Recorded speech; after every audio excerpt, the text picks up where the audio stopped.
contoh bambu yang susah diatur ya suaranya ya, kayak gini ya. Nah, bagaimana cara mengatasi? Ini dia mempunyai suara dua ya, antara yang kanan dengan yang kiri. Ini suaranya berbeda. Memang ada bambu seperti ini ya. Cara mengatasi begini ya, teman-teman ya. Kita potong dikit-dikit ya.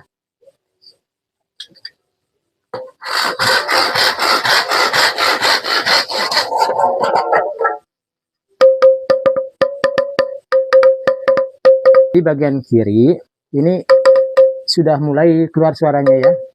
Nah ini yang di bagian kanannya yang belum keluar suaranya. Jadi kita harus cari yang bagian kanannya ya.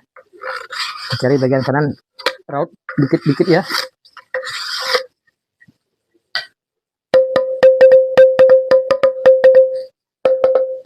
Ini kurang potongan lagi ya. Masih bisa kita potong kira ya setengah senti lah ya.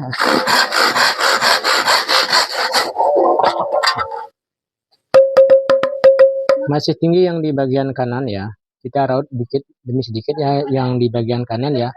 Ya kalau yang di bagian kiri itu biarin aja ya, itu udah tepat nadanya. Pokoknya intinya kita cari yang nadanya yang lebih tinggi ya, kita raut dikit demi sedikit. Nah, seperti itu ya teman-teman. Itu ya caranya. Ya ini masih agak ketinggian dari yang sudah ada ya. Ya seperti itu ya teman-teman. Ya itu sudah normal ya. Ya seperti itu. Sekian tip dari saya. Semoga bermanfaat dan selamat mencoba.